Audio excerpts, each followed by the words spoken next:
Hello and welcome to an all-new episode of Anime Brain Freeze. We are your mechanical hosts. I am John. And I'm CC. And when there's just too much cool anime to watch, we've got you covered. Today we will equip our sometimes sentient vocal cords and review the Kickstarter-project-turned-full-action show Mecha-Ude, Mechanical Arms. Since it's also our season premiere, first we of course have to take a quick look at a couple of premieres from Anime Winter Season 2025 in the sneak peek. So strap on your bionic arms, don't get too wrapped up in directing your personal rom-com fantasy, and definitely don't pause the pod. We'll be right back.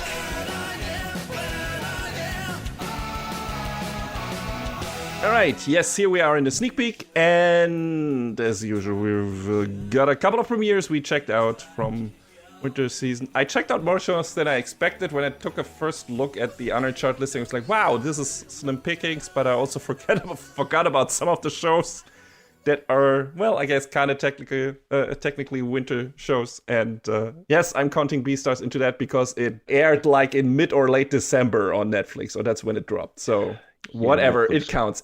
It's a winter show. Netflix kind of dropped it on us, and I keep forgetting. It's in my queue, and I keep forgetting to start watching it, but considering the season is kind of dire, maybe I'll actually be able to make time for it. Yes. Well, you have to make time for it, John. I demand it. We will review that show. Before here comes John's complaint about season names again. It's the first part of the final season, so yes, there's still time. Yes. We'll get to that once we actually talk about or I'll talk about the first episode since you haven't watched it yet. But yes, so that's in here. And of course, a bunch of stuff from that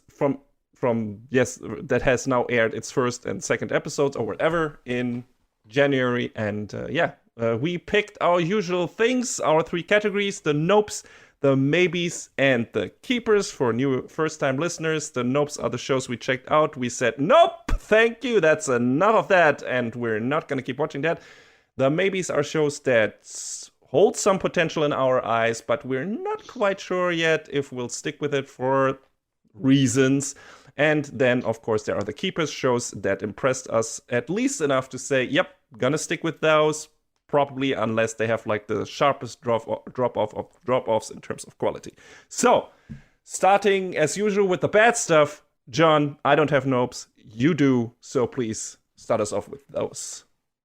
Yeah, so shockingly, I have stuff that I kind of watched and just turned around on. This never first happens. This first show I turned around halfway through the first episode. Wow. Okay. And it's not because I think it's a bad show without potential. It's more because I don't think I should watch it. And that reason is because it's Ameku MD Doctor Detective. I've heard about this, yes. The second medicine Doctor House detective show after the Apothecary's Diaries, or... Yeah, I don't know anything about the Apothecary Diaries, but I guess it's pretty popular, and I mean, it's got like 3 seasons now? I think this is the second season that's I was interested in. I didn't watch the first season. I'm thinking about, since this season might be a slim one, I might actually take a look at the first season and see if it's interesting to me. But yeah, I've heard this. I mean, that is set in a different time period, and the one you took a look at, I think, is more modern, right? Mm-hmm. Yeah, I was getting a Dr. House vibe from it in good and not so good for my own tolerance level ways. Because you get halfway through the first episode and there's a dude whose leg is like chomped off and he's bleeding blue, and I'm just like, oh, I don't think I can do this. Oh, okay, so it's I don't, that's what, and I was like, this seems fine.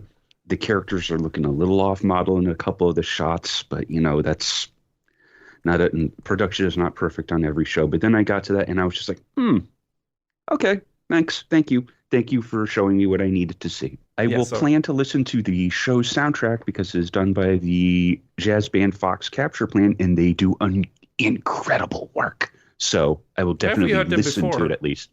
They've done some like movies and TV shows. In anime, though, I am going to look it up real quick in real time because I don't remember what other anime they have contributed to. But they have been around. Okay, so they did Lupin the Third versus Cat's Eye. Mm-hmm. I still need to watch that one. They did a bit of the live action Oshinoko, some of the Rascal Does Not Dream, blah, blah, blah series, and a couple other smaller things too. So, they don't have a big foothold in anime, but they're there. So, and apparently the soundtrack to this one is really good. Yes, as soon as it kicked in, I was like, ooh, that's the good stuff. So as soon as that hits like Spotify or YouTube Music or whatever, I'll put it on. Because one of their first albums they ever heard, Butterfly. Listen to that one.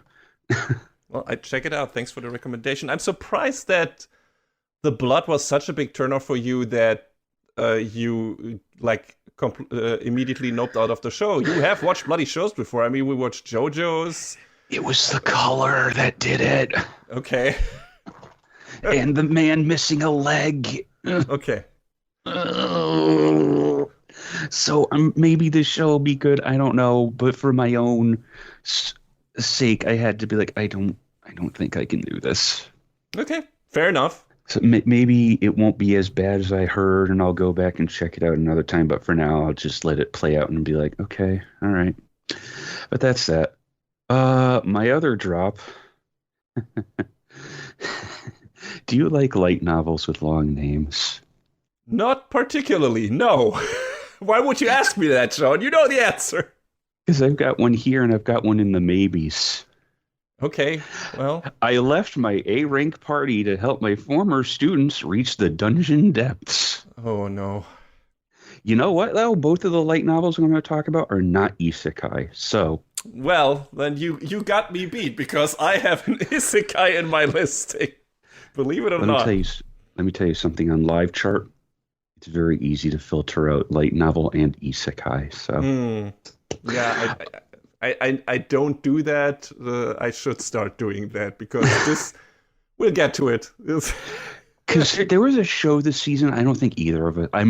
I'm assuming neither of us checked it out, but it was called something like My Life in Another World as a Middle-Aged Online Shopper or something, and I see that name, and I'm like, shut up. Yeah, it's the same reaction on my end. Even when I see In Another World, I immediately, nope out. My brain immediately shuts off, and I'm like, scroll past that shit. I don't give a fuck. Mm-hmm. Ooh, it's gotten so bad. So this show is about this red mage named Yuke, and he's part of this high-ranking adventuring party called Thunder Pike. And, he is the support guy for this party, casting enchantments, and he's got, a few offensive spells. But he's mostly there to, buff his party members and help them out and whatnot. And, that's a pretty crucial role in an adventuring party, wouldn't you say? Yes, sure. But his party members are like, oh, well, you keep burning through our resources and you don't actually do anything on the front line. Have you heard of components for spell casting? Mm-hmm. Maybe this isn't Dungeons and Dragons, but So Yuke decides, well, go fudge yourselves. I'm going to leave this top rank party and just go out on my own. And he ends up teaming up with some of his former students who he's taught in the past. And of course, they're all cute girls, and this is a harem show, and he shows how he can beat this dungeon boss using only his buffing and debuffing spells, and it's like, okay, it's very well produced. That's it. Okay. And I kind of just walked away from it after that. I was like, I don't dislike this, but it's also a nothing show. Yeah. Sometimes if nothing is in there that grabs you in any way whatsoever, even if it looks good and stuff, you're just bored and why would I even bother with? I already can see where this is going, and I don't like wasting my time on this. Also, there's a component of this world where adventurers can use magical artifacts to live stream their dungeon runs to the rest of the world. What? So sure, I guess. I mean, sorry about that now. So it makes this show infinitely more interesting because this could turn into a satire on, I don't know, Twitch streaming or something. I guess maybe that's what they're trying to go for in part, but it's still sort of like, I don't know how well that premise holds up. Well, you will not find out. Me neither. Probably not. That's it for the nopes. All right. Then we move on to the maybes, and I'm going to start off those with... Are you ready for some good old 90s styled edgelord fantasy revenge shit? Oh, I bet I know what show you're going to talk about. Grammatically wrong German title included? Yeah, let's go. So let's talk about Übel Blatt. 14 heroes were given holy spears to stop an invading force. 3 perished, 4 betrayed the mission and were killed. 7 heroes returned and thus began the Age of Glory.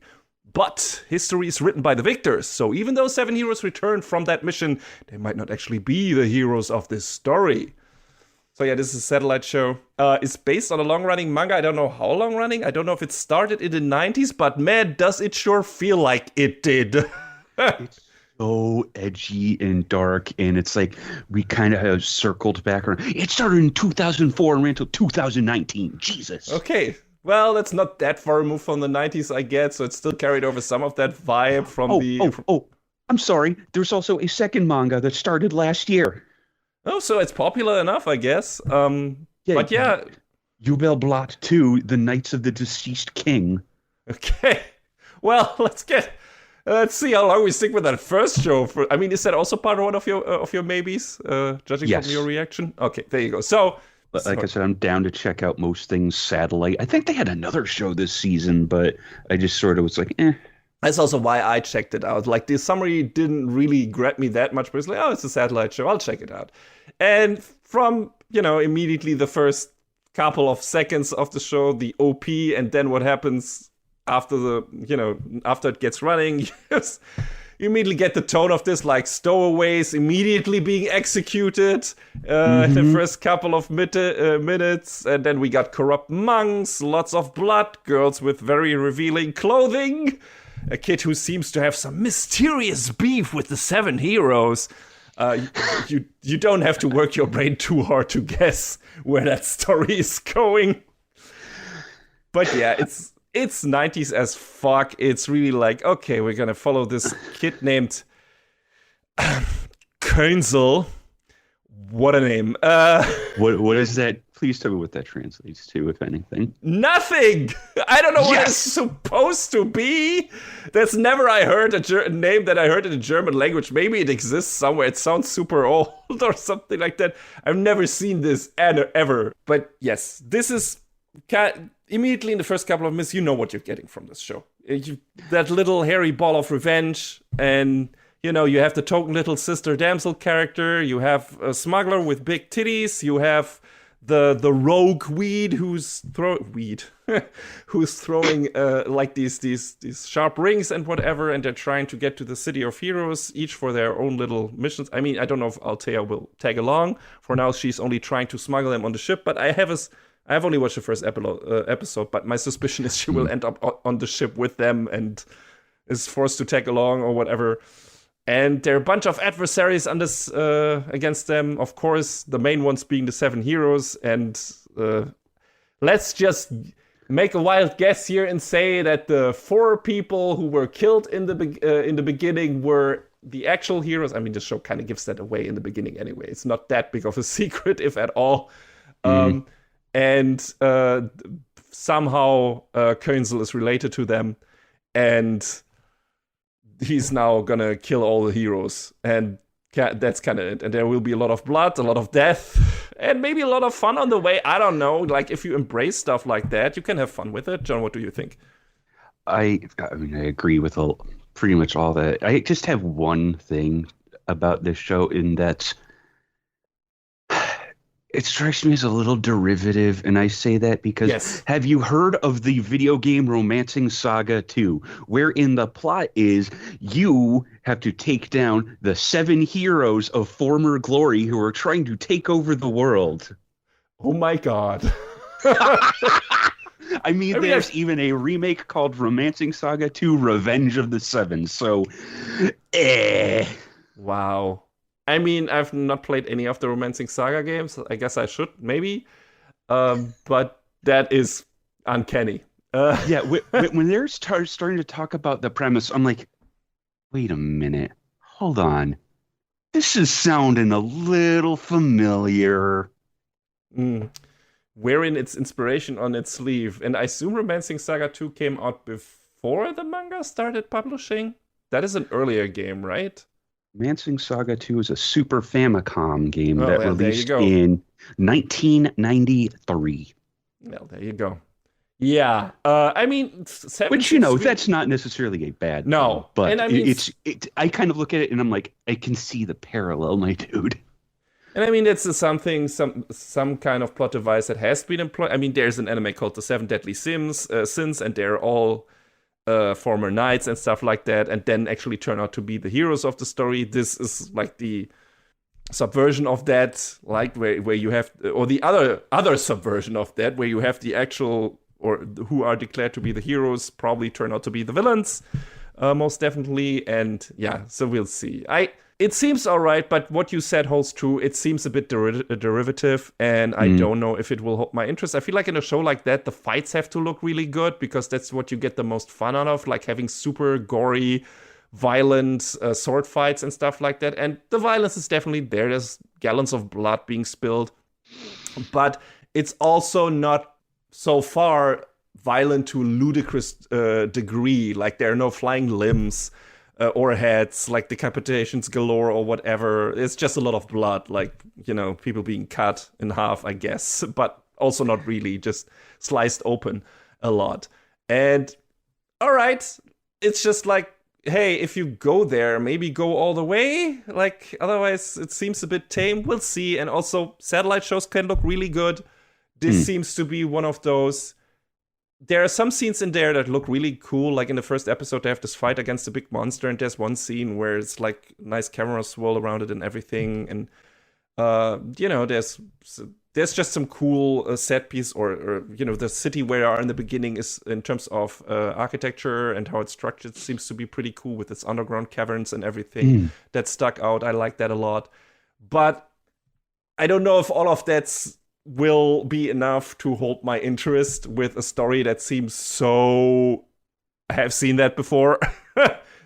And yeah, we'll see. I don't know. It's just, I had to laugh at it a lot because it was so fucking 90s and 90s OVA. It's definitely got a little bit of that the edge to it. Yeah, definitely. So, Übel Blatt. I'm willing to at least give it a try. Yeah, me too. I'll give it another two episodes probably, and then I'll decide. It's on the lower tier of my babies, but that doesn't have to mean anything. It might yet still fully convince me. But since this is a shared, maybe I think we have an equal amount. I'll just move over to the next one then. And that is ZENSHU for me, which is a mappa show. So, very pretty, very well animated. It's about Natsuko Hirose, who becomes an animator right after graduating high school. She quickly rises up the ranks and soon directs her first magical girl anime, which becomes a huge hit. So, expectations are high for her to deliver another super hit. No pressure. Which was determined to be a rom-com titled Hatsukoi First Love. Problem is, since Natsuko is such a workhorse, she has had no experience with romance whatsoever. So she has no idea how to conceive a story about that. She isn't cutting her hair until the storyboards are done, and that is completely covering her face. It looks ridiculous in the first episode. It's just a hoodie with hair growing out of it, like something from The Ring. And, she can be really menacing in that way, like some people are calling her a gremlin in the first episode. So, I thought this was going to be a workplace comedy because I didn't read all of the synopsis. Color me surprised when I found out while watching the first episode that this is a goddamn isekai. They got me, John. It is? It is!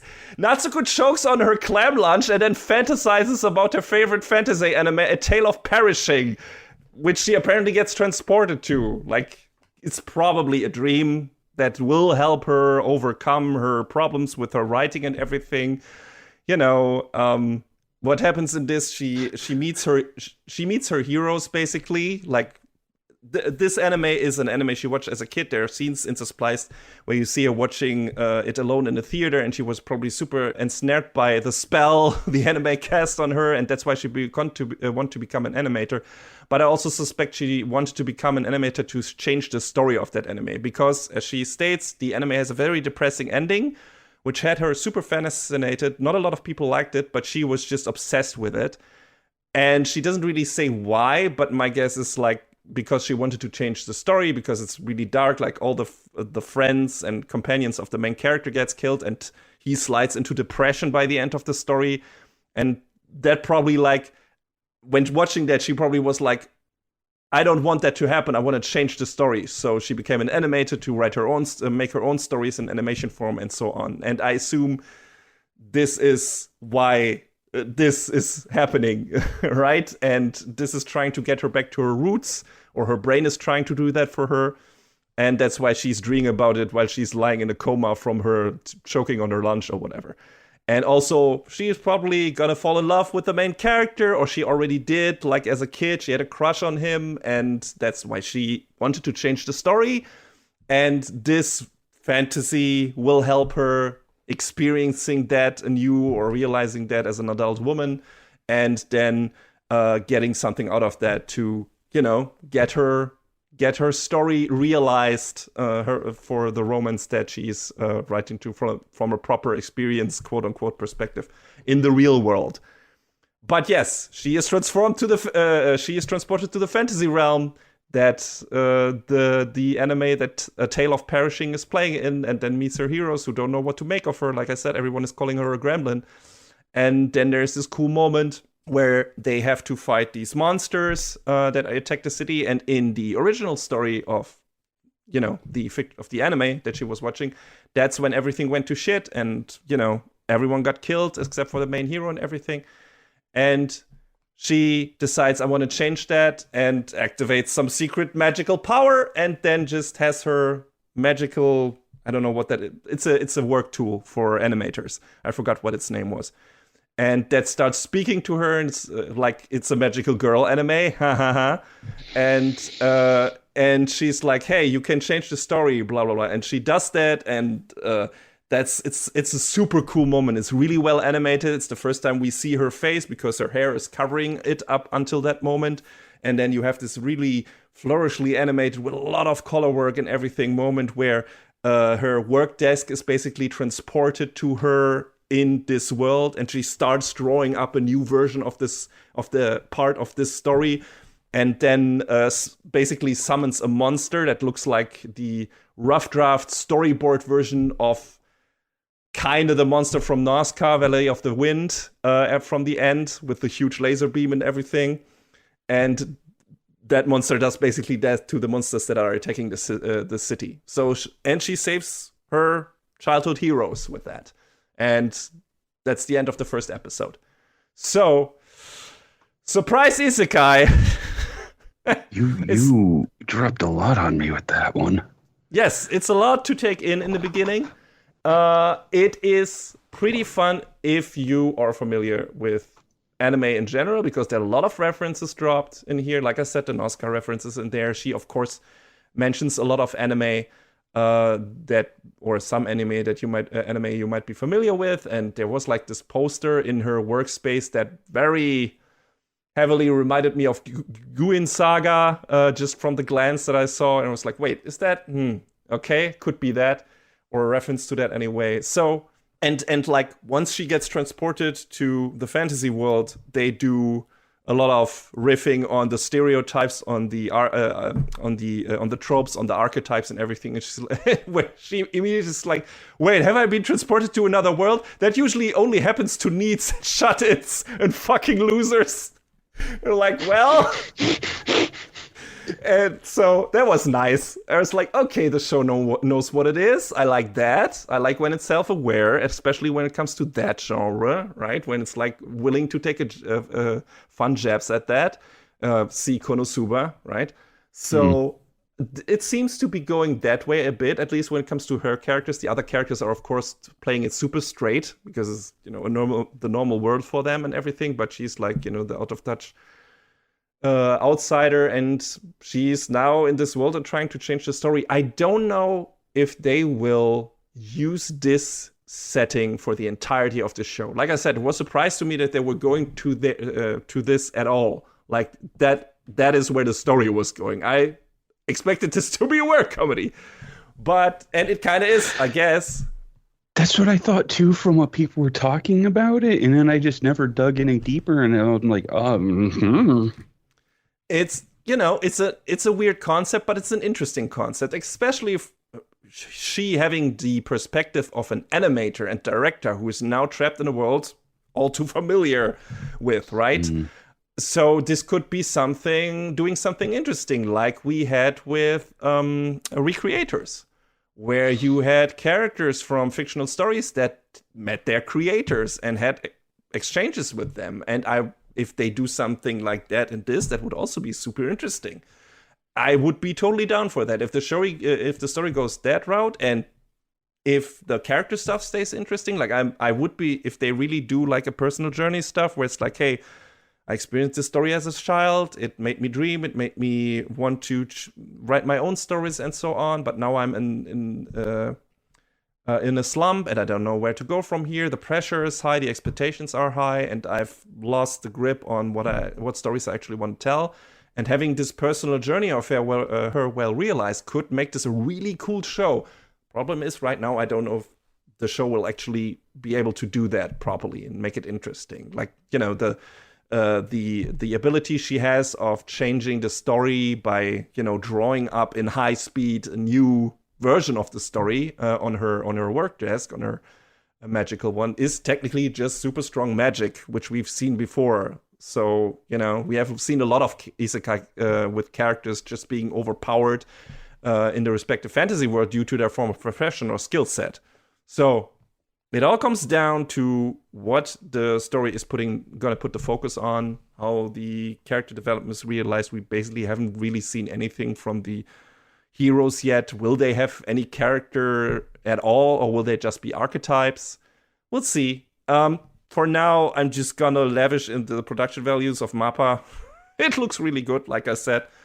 And let's see, I'll give it another two episodes or something and see where I stand. It's neat. Like, I like the main character. I like Natsuko. She's fun and relatable. And yeah, this has a lot of promise. I was just completely blindsided by this being an isekai and not but that's on me because I didn't read the full description on my Medalist or whatever, because there it clearly says she's being transported to the fantasy world of her favorite anime. So, there you go. That's on me, I guess. But yeah, doesn't have to mean anything bad. Maybe it gets me to accidentally experience a good isekai again. Let's see. I will report. John, what is your next maybe? I may be a guild receptionist, but I'll solo any boss to clock out on time. That sounds like a work comedy. Yes and no. So the story centers around Alina Clover. And she signed up to be a receptionist for the Adventurers Guild, thinking it would, you know, be a ticket to the good life. You know, she's just there. She gives out, you know, the quests, and she advises adventurers on how do, what do, this, that, the other thing. But she's not an adventurer herself. No. But this dream gig turns into an overtime nightmare whenever adventurers get stuck clearing a dungeon. And to save herself from a mountain of paperwork, Alina takes to beating down monsters herself to solve the problem. And now she just needs to keep her activities a secret. Hey, guess what happens in the first episode? Everyone gets to know. At least one person does. Well, it's a start. So I like Alina because mood. Absolutely. She's a mood. It's like, I just want to, have a nice paying job, have a nice house to live in. But she gets stuck doing all this overtime. I hope it's not unpaid for her sake because, and there's one night where she wants to go out to this festival that's going on, but she works so late because of all the stupid adventurers out there not doing their jobs properly. And she basically wishes upon a star, I wish I had the power to prevent this from happening. And oh boy, does she gain some power. She basically gets this like giant super-powered warhammer that lets her just strike giant dungeon enemies down like super easily. And she gets to a name for herself as the Executioner. All right. So she ends up going out because these adventurers are taking their sweet time one night, and their guild is led by this dude, Jade. Jade has it's a very dark dungeon, but Jade has sort of like low light vision and very clearly sees who this person is and goes to the Adventurers Guild and is like, hey, who are you? And, the gig may or may not be up. Uh-oh, who knows? I couldn't tell you for sure. And then when this one adventurer who goes blabbing about to one of the other guild receptionists, you have to give me a secret quest. I know you have them. Well, secret quests are just rumor mill and don't actually exist. Or do they? So Alina throws him out of there. He tries to... Another adventuring party captures and brings a golem back to town, which seems ill-advised. Yeah, what? Because I guess the plan was, we're going to break it down and use it for materials. Okay, sure. But this dude awakens it, and it starts attacking the town, and it throws out a boulder, and the boulder crushes Alina's house. Oh, no. Yeah, and she starts lamenting that, I still had 30 years left to pay on my mortgage. And it's like, ugh! Wow. House prices are steep in the fantasy world. Yeah, and she takes out the golem, and one of the guild masters is able to discover who she is, and it's like, we need to have a talk. And Alina's like, oh god, I'm so screwed. So they go to the big guild hall, and he's just like, I just want to fight you, bro. And it's like, huh? What? So this show is a giant goof. That is the end of the second episode. And this show is just a giant goof. And it's like, it's the workplace comedy that's also wanting to have a little bit of the fantasy world power fantasy. That's very wordy. I'm sorry. But I don't dislike it. I don't know. Maybe it's because Alina is cute, and cute girls wielding giant weapons of destruction is neat. I don't know. It's at least silly enough for me to be like, okay, I want to at least see a little bit what this is all about. And they sort of hint in the opening sequence that maybe there's a little bit more to Alina's past. So, I'm at least interested to see how that plays out. I kind of don't like Jade because he's following Alina around like a little puppy, because it's clear, he on the surface, he's like, oh, you should join our guild. But, if you dig like a millimeter beneath the surface, you can tell the motivation is I'm really attracted to this girl. And now, is it because she's cute? Is it because she's really strong? It could be both. I don't know. Mm-hmm. But, I'll see how it plays out. Like I said, I don't dislike this just because it's a little bit different than, the other light novel I talked about a few minutes ago, because this girl has no allegiance to anyone. She just wants to do her thing, which, yeah, okay, I get that.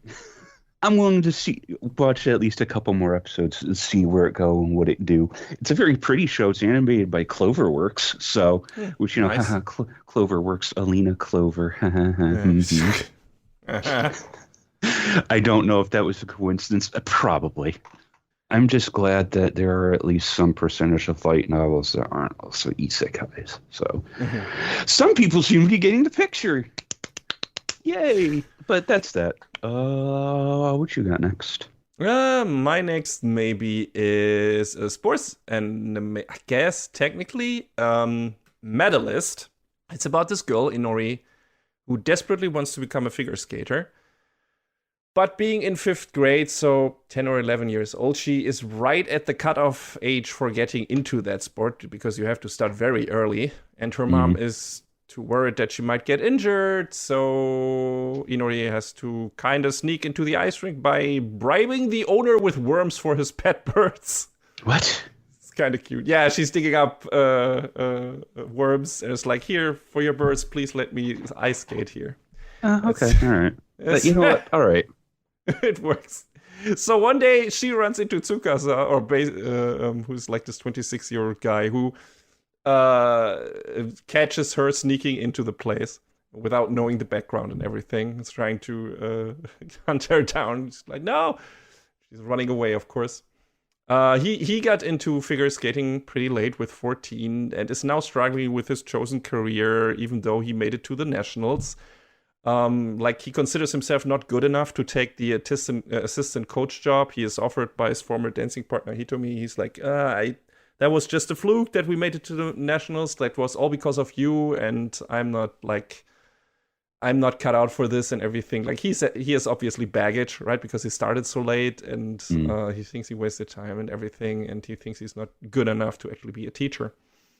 So things come as they must, like one day or the day where he gets this proposal from his former partner, who stumbles into the application center for the club, but Inori and her mom.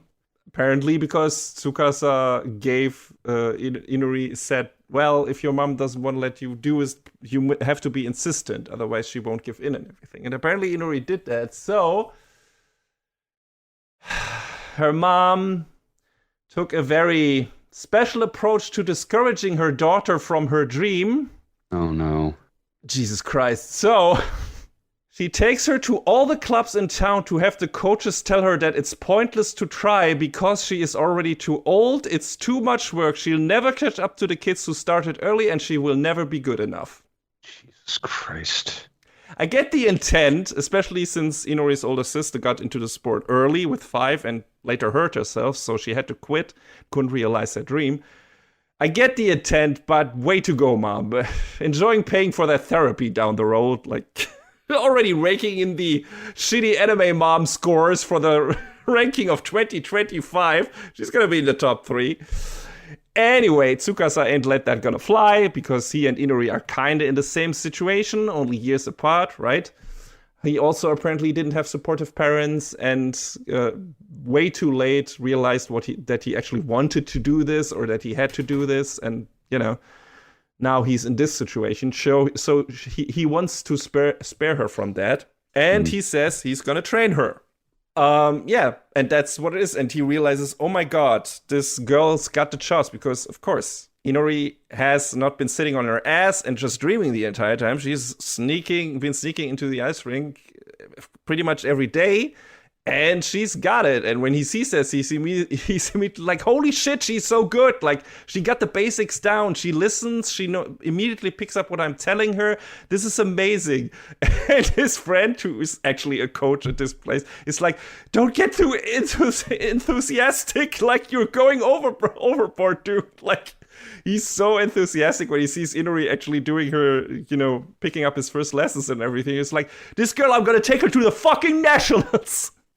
Hey, Yes, it's the absolute perfect antidote to the mom's poison, because Inori is so fucking happy when she has finally someone who believes in her and who lets her, like, do what she wants to do.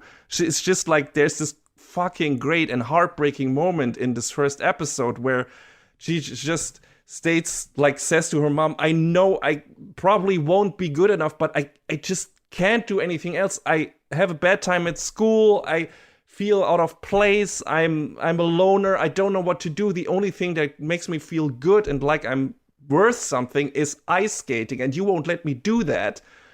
And she's apologizing for that, which makes it even more heartbreaking, because she's like, I know this is probably gonna be a burden on you, and I feel so bad for asking you for this, and so on. I'm like, oh no, please, honey, don't. It's not your fault. You're doing everything right. Please don't apologize to this horrible woman of a mother.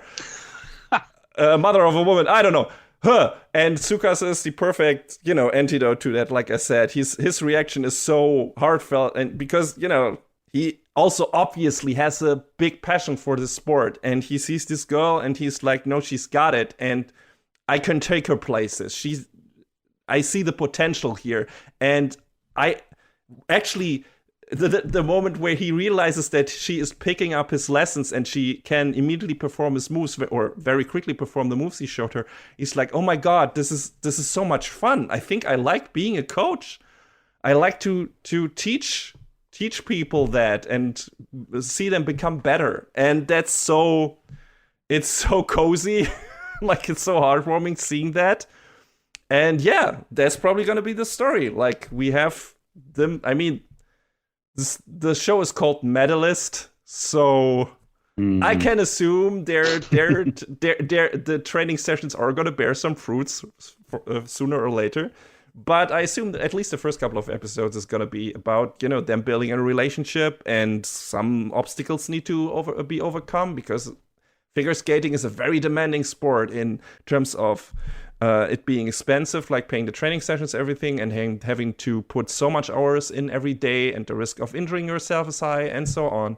So there's probably going to be that sprinkled in, but also it's hopefully going to be this healthy teacher-student story about a guy who maybe got in too late but still has a passion for this, and a girl who was barred from it for so long but still has hope that she can be part of doing something she likes, at least for a while, or loves. And yes, so I like what I saw in the first episode. It's really one of those pulls at your heartstrings shows. It's really well animated. I don't know which studio is doing it. I haven't looked it up, but it looks really good. Like, Inori is super cute. Tsukasa is like the goodest guy. Like, he's so nice. And they'll probably make a good pairing. I like Hitomi being just completely flustered when Tsukasa is very loud and very open about being very happy that he can be now a coach and stuff like that, and very enthusiastic and everything. And yeah, so I hope this is just gonna be a healthy, heartwarming, uplifting sports underdog story and everything, and he's gonna pick up this girl and, I don't know, bring her to winning the nationals, or at least get her some gold medals or whatever, right? And I hope he's not gonna steer Inori too far into the other direction of her mom, and is going to try to live his unrealized dreams vicariously through her, kind of making her life shittier in that regard. That could be some of the conflict, that could be some of the drama. I just hope the show knows that could be a problem, and then maybe addresses that. Or maybe we get to see some other characters where that has happened to those, right? Some other girls who maybe like have the opposite of Inori's mom, who are not afraid that their kids' lives will be fucked up when they are not able to realize their dreams, and instead are like, hey, I couldn't become a super successful ice skater, so I'm gonna make my kid that, and my kid actually doesn't want that, and I'm gonna fuck up their life that way. I mean, we've seen that also in other anime before, and I would at least like the show to address that part of the sport, right? Yeah. And by God, anime, please don't insert an icky romance plot into this with those two characters. I'm fucking warning you. I will drop you like a hot potato the moment I smell any stench of that ilk on your frames. Just putting that out there. Like, there's nothing of that in here yet, but I hope that's not the case.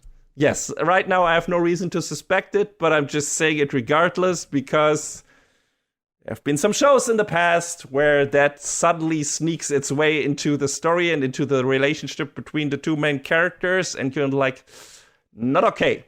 So we'll see where this goes. I haven't heard anything bad about this yet, but I also don't know if it's an original anime or based on a manga or anything. So we'll see where this goes. But for now, I'm very interested. I think this looks good. The characters are great, and I want to see where this goes. This is going to be my sports anime fix for this season, probably. And that's why it's still a maybe, unless it goes into a direction where I'm like, yeah, right? So we'll see. I'm weary, but for now it looks like it's gonna be just a uplifting, good vibes underdog sports story. So let's hope it stays that way, and it will pretty quickly become a keeper. All right, John, what is next? Do you have another maybe, or do you want to move into the keepers? I have one more maybe. All right, let's do that then. It's Sakamoto Days. Oh, that's one of my keepers, so we're swiftly moving into those. Oh, perfect then. Taro Sakamoto was once a legendary hitman, considered the greatest of all time. Bad guys feared him. Assassins revered him. Some nice rhymey copy, Viz. But then one day he quit, got married, and had a baby. He's now living the quiet life as the owner of a neighborhood store. But how long can Sakamoto enjoy his days of retirement before his past catches up to him? You forgot one part of that description, and he got fat. Yes. The anime is very, very intent on emphasizing that. I had to laugh so much when they cut the story, especially when he looks at his future wife the first time and just loses his fucking shit. It's like actual love at first sight. And then just has his shirt retired, this pink shirt on, and throws his guns away. And all the mafia goons in the background are like, what the fuck? Really good. But now that he's turned his back on the mob. Mm-hmm. Yeah. Like, you don't exit the Assassin's World. The Assassin's World exits you. So, of course, someone is being sent to assassinate him, take him out. But if he can. If he can. And also, the first guy they send, for some reason, is Sakamoto's biggest fanboy. Who's like Shin the Psychic, who I don't know if he can really read minds or if he's just like he can read body language very well and from that interprets what the people might be thinking. I'm not quite sure if the show is actually going the supernatural route yet. Like they have some, when he looks at people, we hear their inner monologues, but I don't know if those are their actual inner monologues or if he's just like assuming that's what they're saying because of, their body language. So I don't know if they'll give an explanation for that or if they'll be like, just like, no, he's an Esper. That's it. But yeah, like the whatever organization that Sakamoto worked for, they sent him, or one group of that sends him, and he's like, he's so excited to meet his idol again. Yeah, meet your heroes. Maybe do though. I mean, in this case, do, because like the moment in the car where he starts squeeing because he realized that Sakamoto still got it. He still got the juice. He's so fucking excited. He can still do it. Yes, he's the best. He's so awesome. And yeah, well, then they have a fight in the Ma and Pa shop that Sakamoto now owns, and you will be surprised how many everyday grocery items one can use as weapons if they have the capable hands. Anything is a weapon if you put your mind to it. Yes, that this show proves it. Pretty awesome. And yeah, Shin decides that he doesn't want to kill Sakamoto, even if he could. Like he experiences a part of his home life, and he's like, I don't want to take that away from my idol, like these happy moments. Like, he deserves that. Like, fuck it. I'd rather kill myself here in front of you guys than take another step at him. And they're like, yeah, all right. But Sakamoto go ahead, do it. We're going to kill Sakamoto anyway. Yeah, and sadly, he read that in their minds, I guess, or he interpreted it, I don't know. But is almost killed regardless, and Sakamoto, who apparently has a giant armory hidden in his convenience store. All I can think of is that one scene from The Matrix. I need guns. Yes, guns everywhere. Even though he didn't bring his biggest guns. He just brought a stunner and a knife, I guess. And yeah. But yes, and he saves Shin and then offers Shin a job as a clerk in his store. And yes, I guess this is gonna be what the episode form of the show. Like, there's gonna be new hitmen coming, and they have to find a way to fend the hitman off. I don't assume he will hire all of them. So they probably have to kill some of them. The show is surprisingly violent in parts. Like, the beginning moments where we see, like, Sakamoto in his heyday was really, whoa. Yeah. It was more violent than Übel Blatt, actually. So I was like, okay. But Sakamoto's wife tells him, you can't go back into the business because if you kill someone, I'm going to leave you. And he's like, no. The pressure is on. So, yeah. And it doesn't feel like he necessarily wants to. Like, he seems to be content where he is. It's hard to garner a bit because Sakamoto is not a man of many words. Like, we hear, like, there's a few spoken lines and some, inner monologue stuff when Shin reads his mind, ostensibly. But mostly he gestures. Yeah. And that's that. So I wonder if that changes in the future. But yeah, I think this is based on a hit manga thing from Shonen Jump.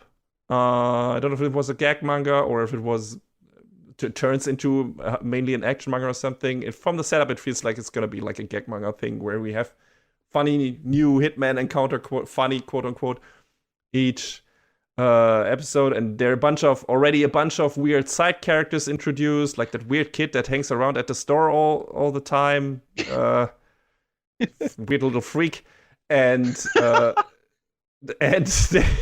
and then all the people in the town who rely on Sakamoto because apparently of course, that's the guy he is. He can do anything, so they ask him for anything. And that's very fun. Yuki Hayashi's on the soundtrack, I believe. At least it sounded like that, definitely. So, yeah, good.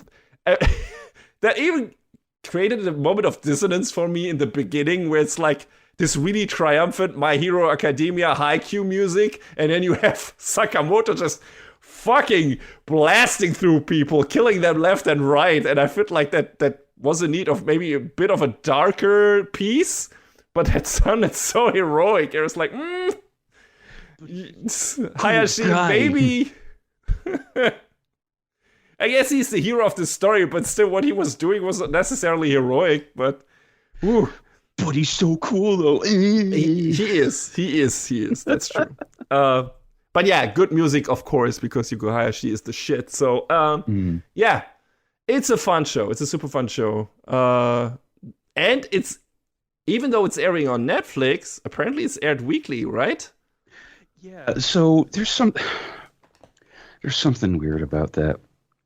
Because they showed the first 2 episodes on Japanese Netflix. But I don't know how it is in Europe, but in the US, it's behind by an episode. Because they only showed one episode last week and then they put up the second one this week. Boy, it sure is a good thing I have unnamed VPN service to go watch the new episodes. Yeah, absolutely. Which I mean, maybe they'll catch up. Maybe they'll do a double final episode then. In America. I don't know, because the 3rd episode is up right now as we're speaking.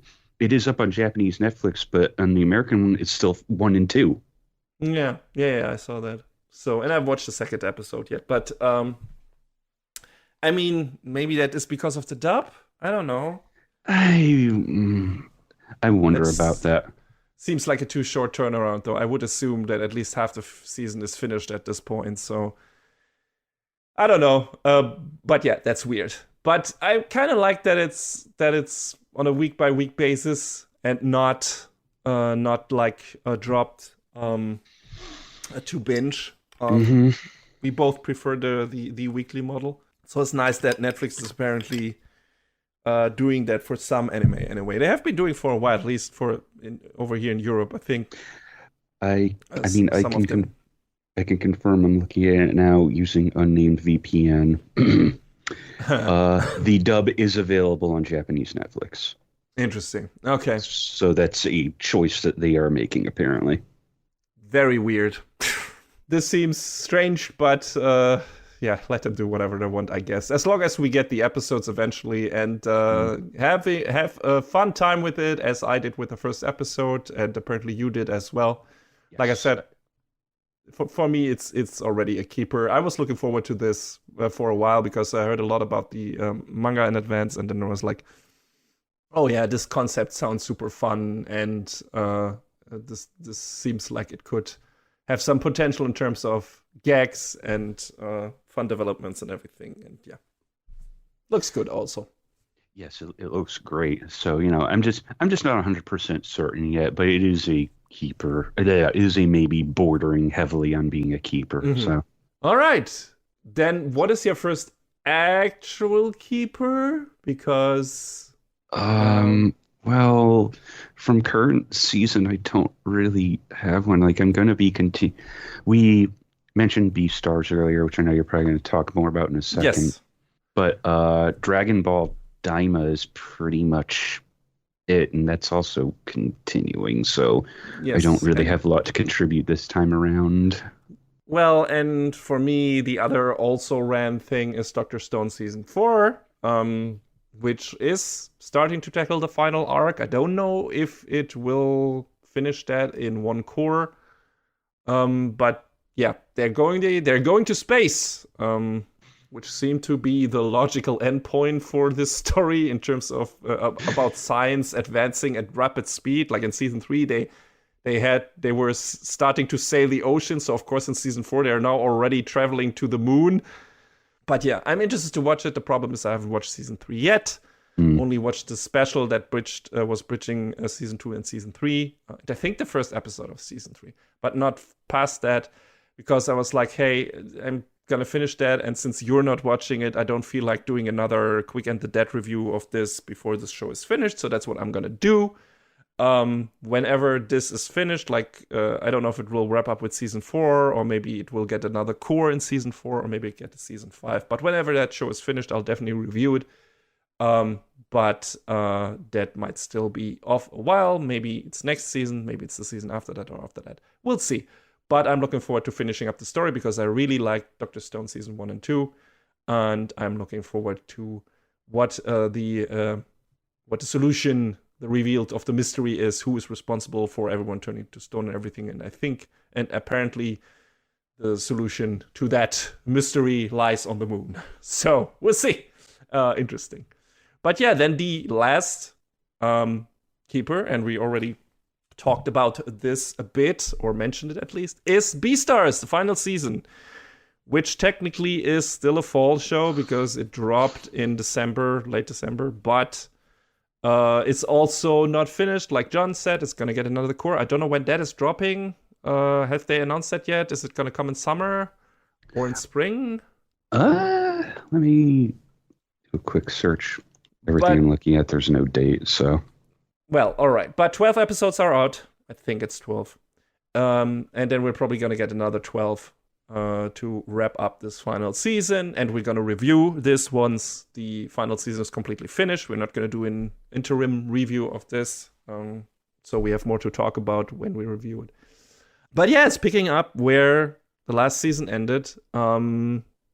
The current Beastar is coming after Legoshi because Legoshi ate the leg of Lewis to get enough, power to stop the killer, whose name I'm not mentioning intentionally because some people have not probably watched Beastar season 1 and 2 yet. Please watch Beastar season 1 and 2. And so now he has the top B star coming after him, apparently, because he's like, well, that's a sin that can't be tolerated, even if it was consensual, which it was. And Legoshi is also fighting withdrawal symptoms from eating meat, like going cold turkey sends him on a couple of bad trips, and they're gonna last. They're probably gonna have another 3 full moons in front of him, even with medication. And he's always like rolling around on the bed and in pain and everything, and trying to fight the urge to eat, to consume more meat and everything. Problem is, his next door neighbor, now where he's living now, is an herbivore. So you can imagine how that goes by the end of the first episode. And so a lot of shit happening. And on the other side of things, we have apparently a new killer here who's doing something in the underground section. At least we see someone get killed, and apparently it's not a carnivore this time. So we see what that's all about. We have someone taking over from Louis of the Shishigami group, of the Lion Yakuza guys, taking the lead, and boy, does he seem to be a piece of work. Oof. And yeah, there's a lot of gears moving in this first episode. Like, there are a lot of things being put into place. I'm really interested to see where all of this goes. Like, what's gonna happen also to Louis, what's happening to Haru. Like, there's a bunch of things already shown here, and a couple of interesting new characters introduced.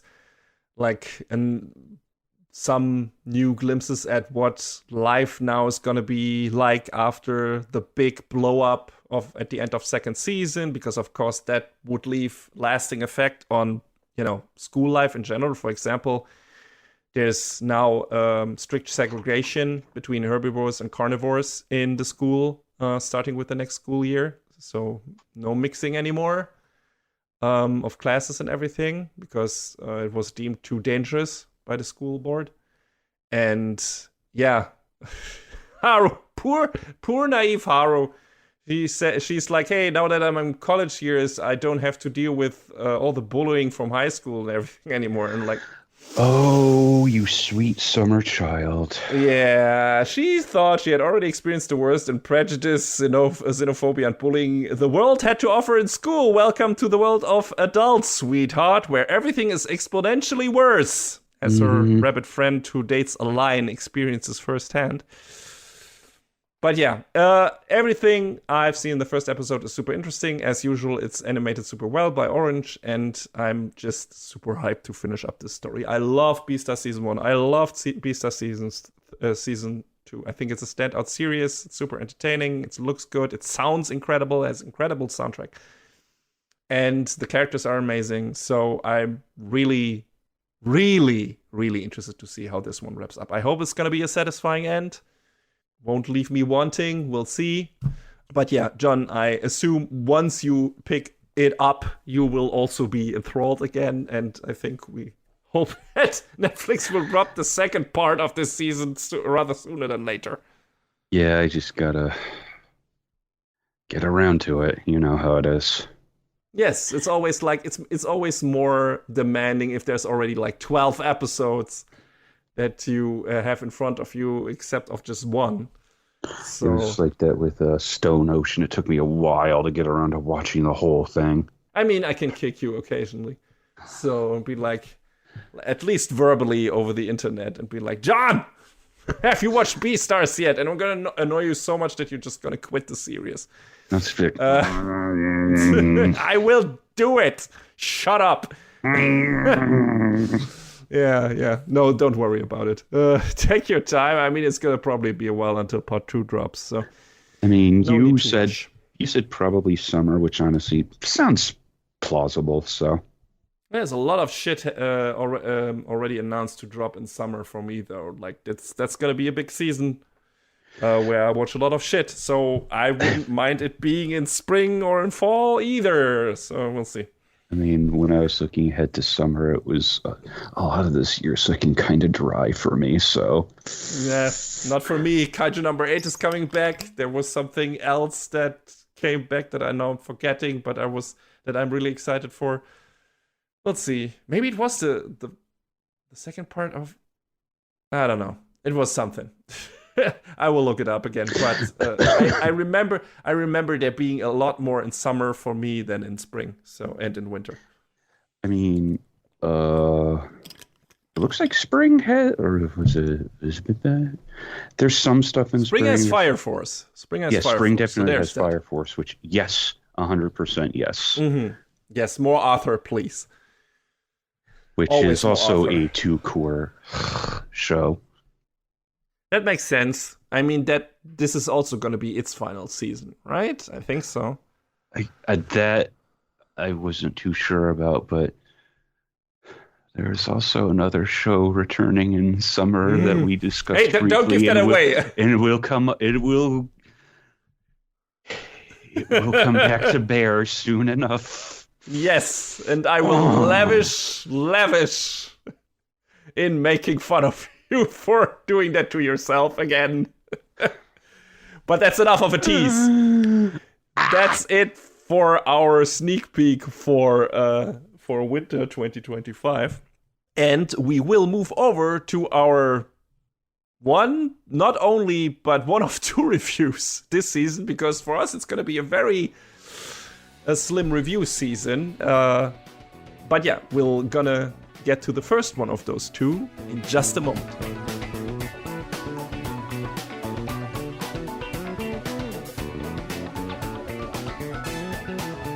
Right, so Bionic Commando was a cool game. Sure was. It had, a couple sequels, had a real weird remake. I like that remake. I mean, I had fun with it. A lot of people didn't like it, but I was like, yeah, that's fine. I mean, the swinging was not as good as in some of the Spider-Man games, but it was still an interesting take. And yes, the story was very, very out there. Yeah, that's the part I'm talking about. But yes, what could be we referring to? But mechanical arms, Mecha-Ude. Wow, what a segue! Amazing, flawless. I'm so good at my job. Hikaru Amatsuga's days of tranquility come to a sudden end when he rescues Alma, a mechanical arm crying for help. Alma fuses with his jacket, introducing Hikaru to the world of mechanical arms, mysterious, sentient weapons that normally become part of their users' bodies. Forced to flee for his life, Hikaru is eventually captured by Aki Murasame, a twin mechanical arms user working for ARMS, an organization that protects the machines against unethical treatment. The Kagami Group, a nefarious organization that treats mechanical arms as mere tools, seeks to recover Alma. Hikaru is deemed by a failure by ARMS for his lack of natural predisposition to be a mechanical arm wielder, so Aki is assigned to be his bodyguard. But Aki is defeated by Jun Kagami, who cruelly tears out her 2 mechanical limbs, condemning the girl to a slow death. Unwilling to abandon Aki to her grim fate, Hikaru miraculously awakens his power and neutralizes Kagami. Now a full member of ARMS, Hikaru is determined to unravel the truth about mechanical arms and protect his newfound friends and allies. Thank you to MAL Rewrite for that partially accurate summary, because I don't feel like Hikaru ever really becomes a full member of ARMS, but, sure. Not really. No. Like, ARMS is such a nothing group in this, really.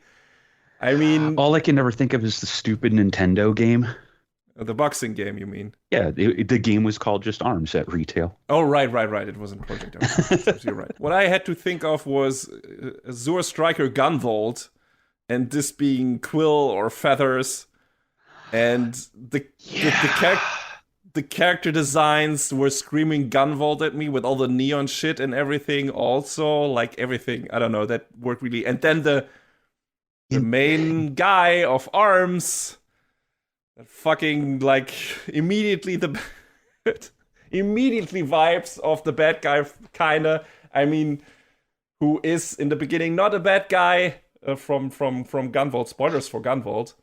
And I was like, well, that guy gives me He looks like Char with his mask, but he also is giving me Asimov vibes. So it's not Char Aznable, it's Char Asimov, motherfucker. And you know what's funny? I didn't really think of this until now that you've said it, but I mean, Aki's arms, Sinus and Dex are voiced by Kaito Ishikawa, who was the voice of Gunvolt. So overlap. We have our tenuous at best link there. I wonder. Maybe Integrates will one day make a Mecha-Ude game. I mean, I wouldn't mind that. There is some potential there. So, yes. Thank you for the basic setup, John. First of all, want to quickly talk about the history of this show, because this didn't start out as as your standard anime project usually does. It's not based on a manga, as far as I know. It's not, an original anime cocked up by a production company or whatever. It is a Kickstarter. Or was it? The Kickstarter. I'm trying to find a date when it started, but it started as basically a one-off. Working with this lady, Sae Okamoto, who wanted to get this off the ground. And she's done some smaller directorial work in anime. But she wanted to make this thing come to life and went to Kickstarter with a small goal of $25,000. And $67,000 later, we got a one-episode OVA that, definitely was the start of something, that's for sure, because I think was it Pony Canyon came in at some point later and was like, hey, we think this is pretty cool. What if we gave you the funding to make it be, a 12-episode show? So, going off of that one episode that released in, when did it release? It was 2018. So, and I think it was Raina Scully at the time also released a dubbed version of the episode at the same time. So you could watch it in English or Japanese if you want. You can go find it on YouTube for free right now. And yeah, that's kind of the long and short of it, but it's pretty cool to see this sort of started off this little passion project. And, it's definitely still a passion project at the end of the day, but it really came a long way, and we get to see what it is now. It was headed up by Tri-F Studio, and you can tell there's some rough edges to the show, but I honestly feel like that gives it a little bit of its charm. So yes, absolutely. I feel like there are some moments where the faces look a bit rough and something like that, but nothing too severe. It more goes into in making them more expressive in a way, and I just got, aside from the Gunvolt vibes, I also got severe Trigger vibes from this, where it's like, hey, this is so hyper edited, and it's so fast paced, and it's partially in terms of how the jokes are played and everything, it's sometimes very quick-witted, and it's so cartoony in certain parts. The color palette is as well. You got very bright colors, it's a lot of neon coloring in there as well. You get some wild color palettes on the hairs of people, and everything is really out there in terms of character design and color design, and all of that screamed Trigger at me. It might not have the pedigree that Trigger has, but it definitely was going for a similar vibe, and I appreciated that, even though it was not always on model or completely high quality all the time. And considering what it put on screen, especially in the fighting scenes, I mean, Tri-F Studio has done some other stuff, I guess. I don't know if they did that before Mecha-Ude or if those are their next projects. But I feel like if this is one of their first outings, good passion projects, you always put your best into it. So maybe this is the best they can deliver for now. But they could also grow from here and get even better. And I think for a first outing, this looks really good.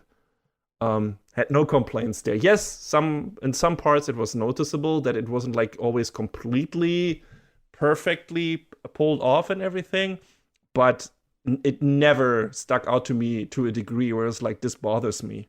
And it seems it was the same for you.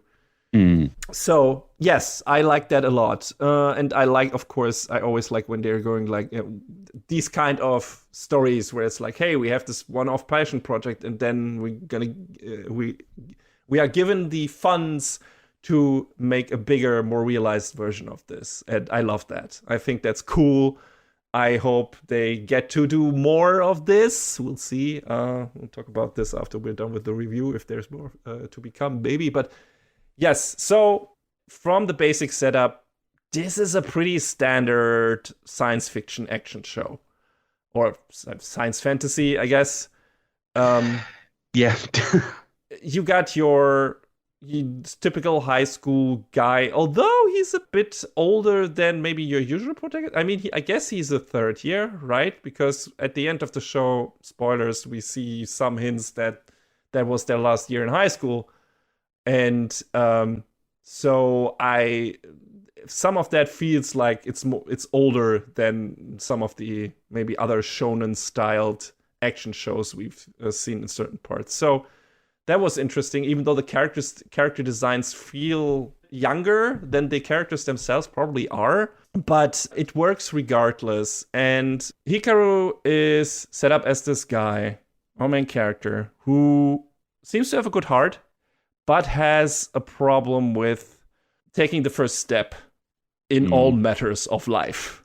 We see him in the train where he's sitting there, and there's this pregnant woman, and he realizes, but he's too, I don't know, maybe introverted or too socially awkward to offer her his seat, and he hears people around him talking, and it seems to him like they're talking about him, and that makes him even more hesitant because they talk about someone being a do-gooder or whatever and embarrassing himself. So he's definitely got social anxieties. And that kind of immediately got me on board with his character, I gotta say, because I was like, oh, this is super relatable to me. It was like, it took a long time for me personally to be comfortable asking unfamiliar people stuff in general, or even talking to them, like where something in the grocery store is, or taking the initiative on some matters in a public space. And despite what I might sound like on the mic, I hope, I'm still very socially awkward in a lot of situations. So this character immediately was like, oh, I get this guy. I get what his issue is. It sounds like, John, you have had these issues as well and can relate. Yeah, I mean, that's how it is for a lot of people, I think, that age. So yeah. And I mean, sometimes it never goes fully away due to reasons. It got better for me.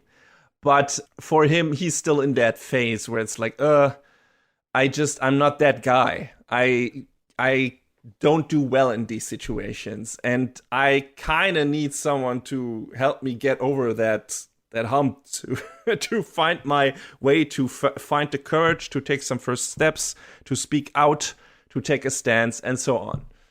Cue alien robot arm, who calls out to him for some reason one night, and then appears in front of him and fuses with his hoodie, which was really interesting because, as we later learn, these mechanical limbs, or Mecha-Ude as they're called in the show, usually fuse, if they fuse at all, there are two types, kind of get into that, fuse with the body of the host, like one part of their body, either with the leg, with the arm, with the chest, with the back, whatever, with the ass probably. I don't know if they're dick Mecha-Ude, but I also don't want to know. But yes, that can happen. This went to a place. This went to a place quickly. But yes, so for him, it was different because due to the weird situation of their encounter, his new best friend, mechanical hand, Alma, fused not with his body, but with his hoodie. And that kind of leads to different situations from other Mecha-Ude, because those can roam around freely. They're kind of always connected to their hosts, and when they're and if they're not always showing, they always have to be summoned in a way, I guess. At least most of them. Maybe not the one, the guy of Wonder. I don't know if they can come out by themselves all the time. It seemed like that for the ones that were subjugated by the Kagami group. The ones that are with arms and just, naturally are on their own just seem to be like, oh, we can just, they can do what they want. You just do this. We can blah, blah, blah, blah, blah, blah, blah. At least Kagemaru definitely can. Yeah. He doesn't give a shit about in what situation Warner is in. It's like, no, we have to help these people. Anyway, but yes, so for Hikaru it's different because he's part of his clothing, and people comment on that when, like, Aki is really flustered by that when she meets him. It was like, what do you mean he fused with your hoodie? That never happens. What how can that... She's like completely taken aback. And it's also funny because other than, all the other characters showing up with the Mecha-Ude connected to their bodies, like Alma can at least crawl around a bit on his own, not too far because he gets, at least in the beginning, too far away from Hikaru. He loses his power and can't move anymore. But yeah, Hikaru is at first hesitant, but then quickly they become friends. He helps him, and then he helps Aki. And then Aki, who is with arms and has her own story, she's trying to find a guy with a worm type Mecha-Ude because she wants to take revenge on him because apparently he killed her family, her parents and her little sister. Then those two hang around together, also school. Hikaru really doesn't want that because Aki is a really intense girl. Like, she's very intent on being his bodyguard, even though she's not particularly good at it in certain parts. Like, she often loses track of him, I guess, when he is very...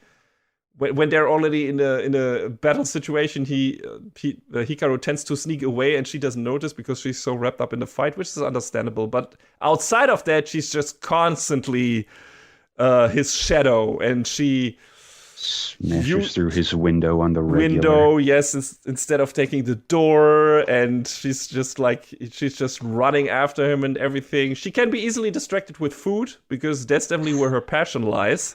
She's a very hungry lady. With a big appetite. It's like, wow. But yeah, so they hang around a lot and, have their individual stories. And then later on, someone else gets added to the main trio of characters, I would say, who is the younger brother of the president of Kagami Corps, who are is this bad company who uses Mecha-Ude only as tools and subjugates them and robs them of their sentience and everything, like basically shackles them with these special shackle gadgets that make them just turn into basic knives or whatever.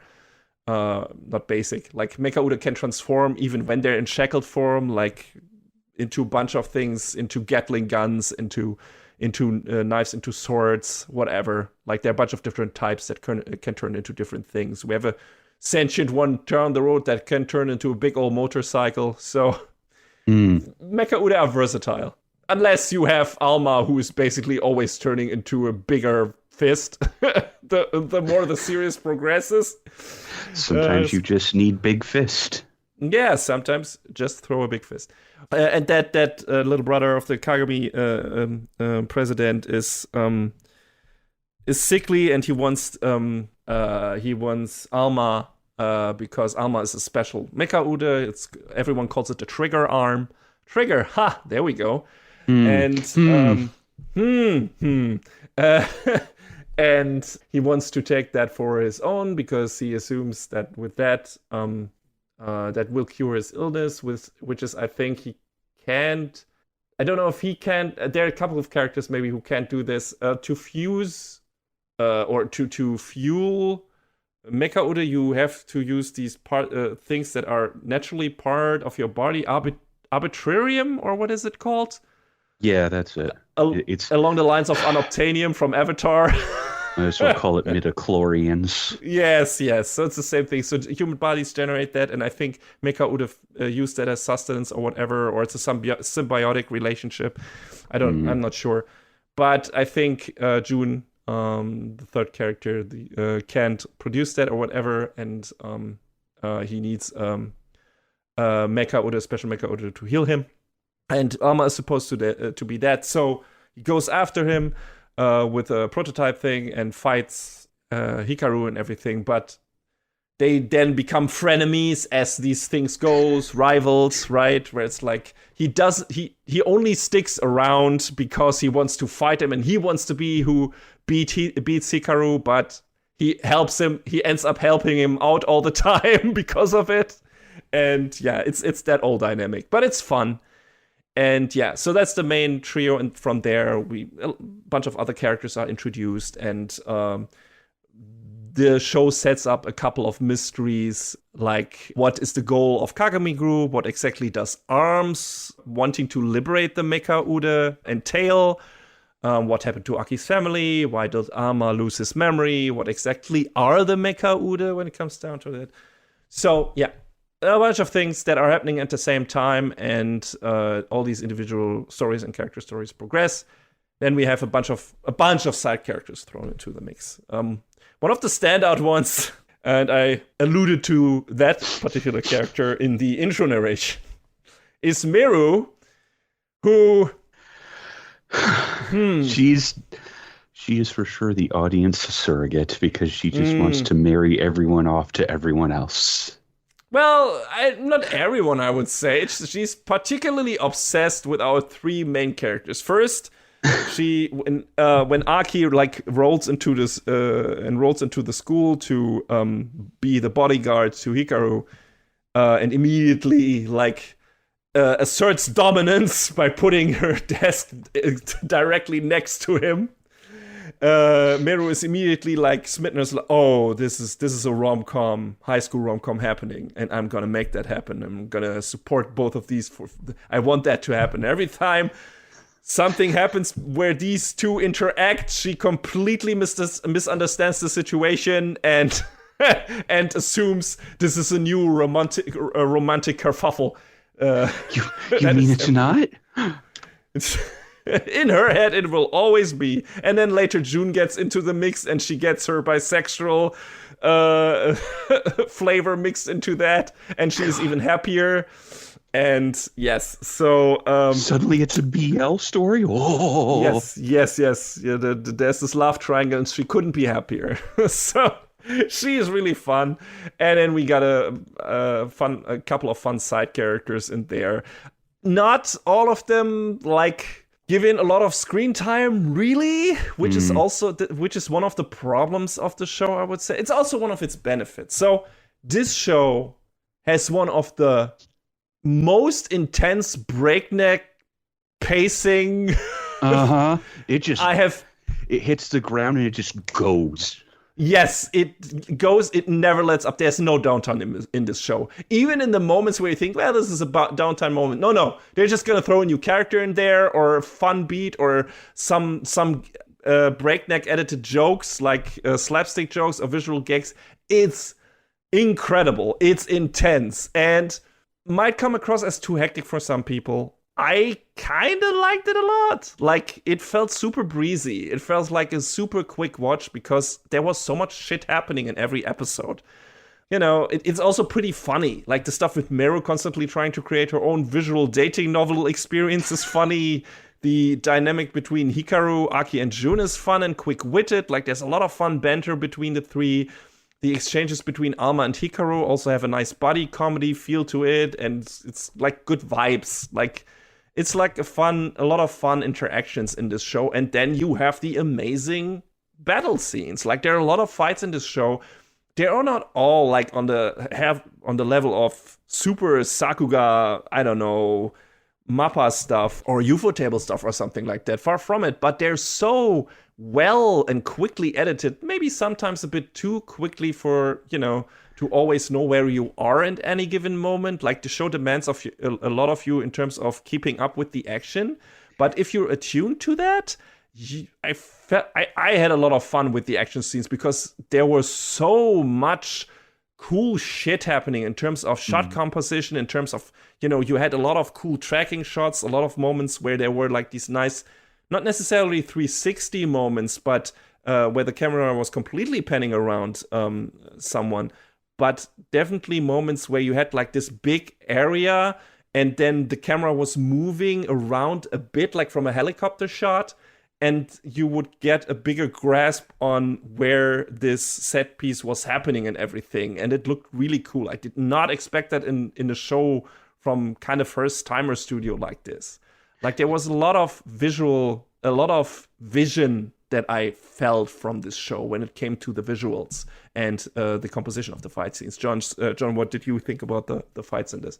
Yeah, they were definitely, to say the least of it, engaging. So, it might have been a lot to sort of take in some parts of it, but they always give you something to sort of look at and be like, oh, this is, at least very well, there's at least a vision to these fights, and you can see them very clearly show that to you in these scenes. So I think that was, definitely a strong part of it. But going back to what you said about the plot moving super fast earlier, I think that might be a reason why some people may turn away from this. Because, yeah, it goes and it goes and it goes. So, there's a lot to sort of try and take in when it I don't want to say when it starts, because it doesn't ever stop. Yeah, that's true. But it feel like it's not relying too much on exposition dumps at the same time, which you would expect from a show that is like trying to cram a lot of story in such a short runtime, and is like going for a breakneck pacing or whatever, where there's so much happening in that show in terms of twists, turns, and everything, and characters introduced, that would be enough for at least a 2-core show. In terms of what you could do with that and with the characters that were in there, definitely at least a 2-core show, if not 2 seasons, full seasons of this would have been possible if the show decided to be like, no, now I've introduced these characters and we're just gonna have a couple of fights for the next, 10 episode Monster of the Week style, right? And we have some shenanigans at the school and whatever, but the show doesn't want to do that. Instead, it's like, no, first we're gonna have the introduction of our main characters, Hikaru and Aki. They're gonna get together. We have the initial, with the initial contact with Alma and everything, and then we have a short arc that relates to Jun being introduced. Then we get a short arc that relates to Aki's background story with her sister. Then we get into more of the Mecha-Ude stuff in general, the Kagami stuff. We get some background story on one of the other characters. We then already move into the final part of the show, which is like the last third of this is basically one continuous set piece fight scene in a way that just switches bad guys or main antagonists over and over again, but it doesn't feel like it's stalling or everything. It just always feels like it's moving along, because we also always get like snippets of history of the Mecha-Ude and of some of the characters in there that we didn't know before, some of which we definitely can guess. Like, one of the things that was played like a big surprise in the show was like no surprise to me at all.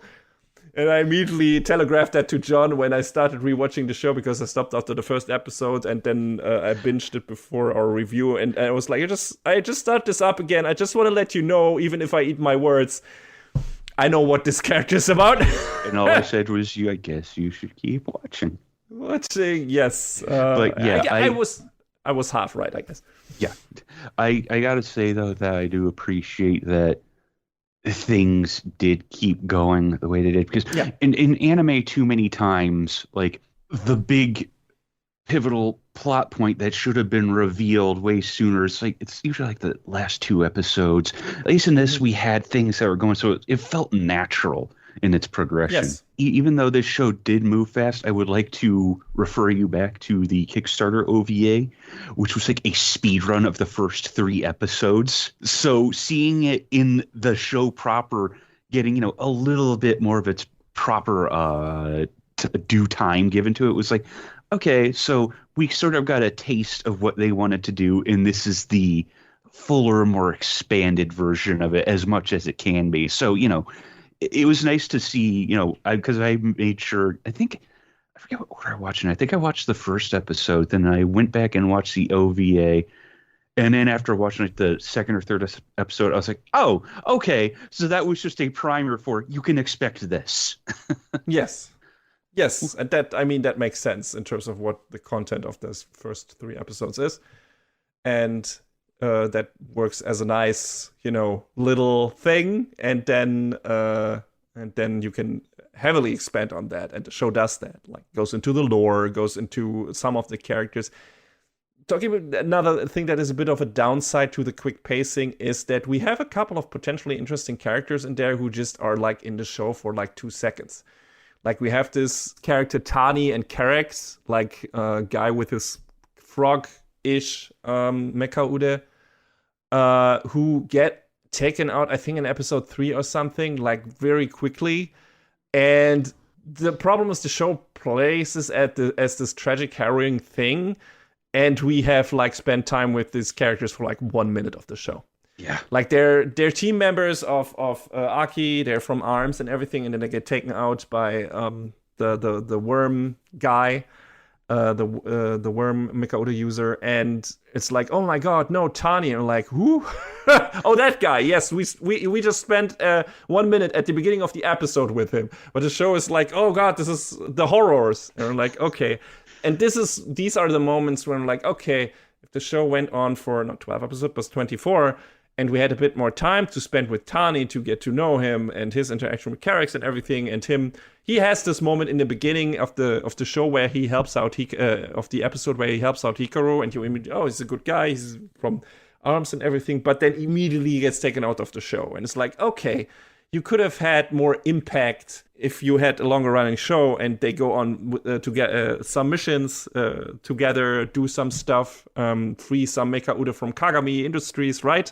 Because that holds the potential of, making some interesting or having some interesting Monster of the Week episodes. We get our ARMS guys fighting the Kagami guys. All of them have special shackled Mecha-Ude, and then they fight them and they free those. You could have gotten some episode out of them. Then you put some of the cool school stuff in there and enough comedy bits in there. And it wouldn't feel like it was wasting its time too much if you put enough character stuff in there. And then if you reintroduce the Aki storyline and the Mecha-Ude worm Mecha-Ude user, and then he kills, quote unquote, off Tani, that would have been a heavy moment. Like that would have been like, holy shit, now things are getting really dire after all this kind of lighthearted, hey, we're having successful missions and stuff like that. So that was one of the moments where it's like, there was maybe a better way to do this, but also not in this runtime and with the story they wanted to tell. So it was like they're trying to focus on a couple of characters that are important. There's also one from Kagami Industries who's like featured in the OP.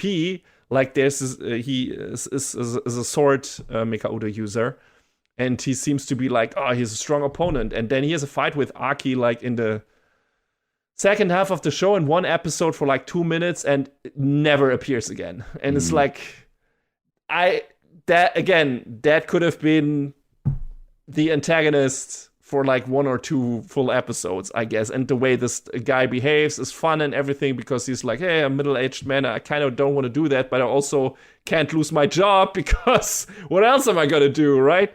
So that could have been fun, but it's like blink and you miss it. So those were some of the few moments where it's like, okay, I would have liked the show to be longer, but it's not so problematic that it completely took me out of the show. And also, I feel like the time they instead spent on our main characters works. We get enough of screen time with Hikaru, his interaction with Alma and everything. We get enough screen time with Jun, enough with Aki. And that's enough for the show to work enough in the character department.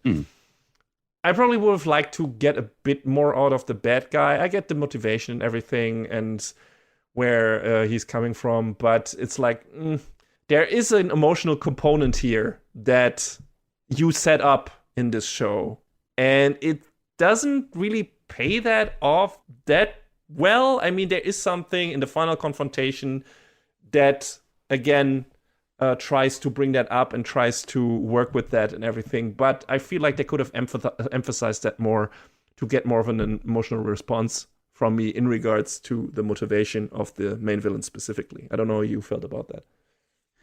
Nah, yeah, you're right. It just that's a byproduct of going as fast as they did. So yes. But again, those are nitpicks because the positive effect of it going so fast is you're never bored. Like this show is just 10 million miles a minute. It's just going from next plot beat to next plot beat to next character beat to next character beat. You're never bored. There's always something interesting new to see. There's a new cool fight scene, especially the fight scenes with Aki are cool. Like the way she uses Sinus and Dex and moves around in any given fighting area is cool. The fights of Alma and Hikaru are cool. Yes, Alma kind of basically only is just a big fist. But the funny part is in the beginning, Hikaru doesn't really have an active part in the fights yet because Alma just strings him along. Because just drags him around, being stuck to his hoodie and doing the fights for her because, you know, because they are not fused correctly together in the beginning. There's, of course, a development in that regard, but in the beginning, Alma is still a separate entity. That means the usual stuff, the body enhancement stuff that comes with fusing with the Mecha-Ude is not happening to Hikaru yet. So it's fun. And that changes, of course. So the fights also change, and that's neat. I think one of my favorite just stupid jokes later on was when there's a character from the Kagami group, a scientist on their side named Natora. He looks so similar to one of the scientists on ARM's side, Quen, that I think someone calls him Quen too, and it's like, shut up, that's stupid. It's so dumb, but I love it. It's like because they put them next to each other, and it's like he's just got different hair. Oh no, it's the same person. The show the show comments on that. It's not like the show is unaware of that. It's like Quen says that. It's like, oh my god, why does he look like me? It's like it's so funny. Also, we have like a couple of different enemy factions. We have like the Expansion 3 section or whatever, who are some of the bad guys who work under Kagami. We have the White Ravens. And we see one of the White Ravens in the beginning, but all the rest of them are like introduced in the last episode, kind of do nothing and but they get text describing them and their Mecha-Ude, which no other character in the show got for their introduction. Like nobody gets this. And it's like, and even one of the characters says, oh, some weirdos appeared out of nowhere late in the game or whatever. Like the show is just poking fun at itself for that kind of thing. It's very self-aware. Yes, it's fun. Like it's super entertaining when you have that. Like I said, the humor in the show, the humor in the show in general, worked for me. And like I said, and let's not forget Alma being attached to that hoodie. What happens if Hikaru wants to wash that hoodie? Like, also that's a sturdy goddamn hoodie. If Alma was attached directly to Hikaru's back, the combat would make more sense in the beginning. But the way it was back then, like, Alma should always get torn out of the hoodie with any punch he throws. And at some moment that happens, but not in the beginning. Anime logic, I guess. You gotta love it. And also, in my opinion, missed opportunity for brand promotion. You don't want to get, that Uniqlo or some other clothing brands like, hey, our products can have alien robot arms attached to them in intense battle scenes, and that clothing still is intact, bitches. Like, that's something you put on a poster. I feel like the show was, in general, very marketable. Like, you could sell the Mecha-Ude, all of them, as toys very well, and their different transformations and everything, and then you have the clothing, this thing. I don't know if they did. I don't know how successful this show was in general, but I feel like looking at some of the concepts of the show, dollar signs were like appearing in my eyes or something like that. It was like, oh, well, there's money there. I'm sure someone out there has plans to try and monetize the heck out of it, or merchandise the heck out of it. But yeah, that's kind of the show. And the problem is, I don't know how much we can say about the plot with giving too much away, because it's all these little side plots that are kind of resolved after 1, 2, 3 episodes, depending on who they are about. But they always reveal something more about the story and the backgrounds. And giving that away is kind of taking the fun out of what little quote-unquote story there is in the show. There's enough in there, but it's like it's so quick and it's moving fast by so quickly that giving most of that away would take away from that as well. So I don't think we want to go into that.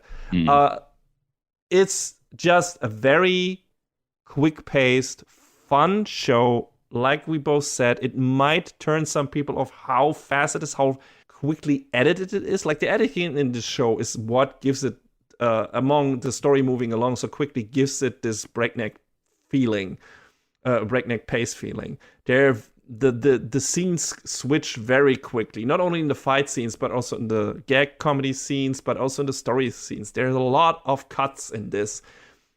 None of them really feel out of place, but you notice that this is a very, very quick show because of the editing. So I didn't mind it because I thought the cuts didn't feel superfluous or anything. It just made the show feel that much quicker. And for some people who like their anime have a more mellow pace, this might be too much, even for an action show.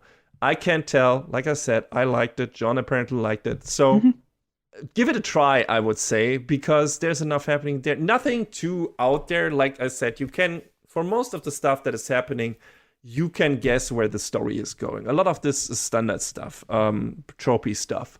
But because it's so fast, they never dwell on it so long that it annoys you that you already know where it's going, because it arrives there just when you have had the thought. It's like, oh, we're already here. All right, okay. They're not trying to make this a mystery too long. They're already resolving it. That's good because I already knew what's probably going to happen. And then the way they resolve it is usually with a fun action scene or a fun comedy scene or both. And yeah, so that's cool. And yeah, so a bunch of lovable, funny characters. Some are a bit more annoying than others, I guess. They can maybe grate on you in some ways. If I can understand if people are maybe annoyed by Warner and Kagemaru because they're very loud characters, both of them. Yeah. But the show is fun to look at in action scenes. Like I said, the color palette is great. I especially, going the fashion critic route, I especially like Tu's outfit. I think she has a really cool character design, like with the blue and yellow/orange stuff, like the high contrast thing. There's a lot of high contrast work in this show. It just looks cool. It looks cool, science fiction-y, neon, cyberpunk-y. Again, very triggery. A lot of that feels like we've seen it in Cyberpunk Edge Runners, maybe. Different character designs, of course, but in terms of color work and everything. So, yeah, it's a cool show. It's a cool looking show. It's a cool sounding show because soundtrack done by our boy Hiroyuki Sawano. Also delivered a banger of an OP with Vortex. Oh, yeah. Once again. First time I saw that OP, I was just like, ooh. There's also a nice music video of that on YouTube where we got a bit of, I don't know if that animation is somewhat related to this story because of a lot of that looks like it's from Mecha-Ude, but it's different character designs and stuff that doesn't happen in the show. I mean, the studio might have just, put in the work for it themselves to help promote it. I don't know. I had trouble digging up that sort of thing. Yeah, but definitely check that out if you watch the show, or if you don't watch the show. It's just a cool fucking song. One of the typical Sawano bangers. You know them. If you heard one of them, you know how they sound. The man has one shtick, and he goes back to that again. But I happen to love that particular shtick and that particular style, that particular pony.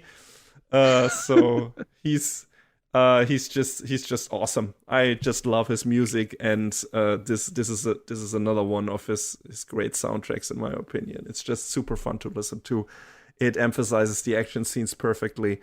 The emotional moments, too. Not only the action scenes. He is really good with the emotional keys as well. So, I guess yes. The show is also co-composed by Kota Yamamoto, who's done some other big stuff in the past, too. So, like a little bit of Attack on Titan, some Blue Exorcist here and there. So, they have also been around. Cool. Yes, very good sounding show. Very good looking show, especially considering Tri-F hasn't done that much yet. And this starting out as a Kickstarter project and everything, just really, really cool little thing. And it's kind of self-contained. I mean, at the end, we have a teaser for what's going to happen, what could happen in a potential second season. Like, this definitely heavy teaser images. It's like, okay, this could happen next, and then this, and this is where those characters would be, and so on. Definitely got potential preview. I don't know if we'll get an actual next season because I don't know how successful the show was. I would love to have another season of this. I guess between the OVA and the series, they had a manga that ran from 2022 to 2024. So I don't know if this is all of the story they wanted to tell, or if there's more in the manga, or if they wanted, if there's, obviously, like you said, it did tease the possibility for something, but I guess time will tell. How many volumes does the manga have? 10. Volumes or chapters? 10 volumes. Okay, then there's gotta be enough in there for another season. I don't think we've covered 10 volumes of manga with these 12 episodes. Although, again, considering the story went with such a breakneck pace, like if they cut stuff out, that was maybe in the manga. I didn't know that. I thought the manga was an adaptation of the anime we got and ran concurrently. Like they do that more often these days, where it's like they release an original anime and then they release at the same time a manga adaptation of this. So yeah, I mean, it was 10 volumes, but it was only like 39 chapters, so it's not like interesting, super beefy. Yeah, not a full-size Tankoman then. Yeah, sure. I mean, 39 chapters. Yeah, that could fit into 12 episodes. I don't know. We would probably have to look it up. But again, that doesn't mean even if we have covered everything of the manga with these first 12 episodes, that doesn't mean that they can continue it beyond that if the anime was successful enough. We'll see. It just, the teaser images felt like they want to tell more from this, more story from this universe. Yeah, and that's entirely possible. Yeah, I hope they get to do that. If it even if it already exists in manga form or not, I hope they get to. Yeah, I hope they get to show us more of the mechanical arms world. That would be pretty damn awesome. John, where can people watch this show? You can watch it on Crunchyroll. Looks like it might be available on other services internationally, depending on where you live, but is chiefly on CR. So nice.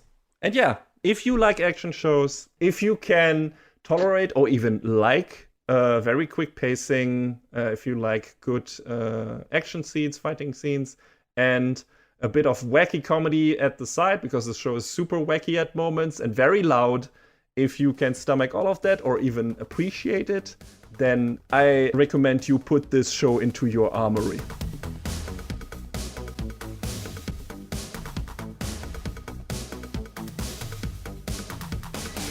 And that is a wrap on the 163rd episode of Anime Brain Freeze. All the music in this podcast is from the Double Dragon Neon soundtrack by the amazing Jake Kaufman. Please go to virt.bandcamp.com and check out his awesome work. Find us where all the podcasts live, but also check out animebrainfreeze.com for our review index and more. Please leave us a review and rating on Apple Podcasts, Spotify, or your podcast app of choice if you can. Follow us on the socials or send an email to animebrainfreeze@gmail.com. We would love to read your feedback. Thanks for tuning in. We hope you had a good time, and please join us again on our next episode. Macht's gut. So long, everybody. Next time on Anime Brain Freeze. Monsters, aliens, demons, ghosts. And dicks.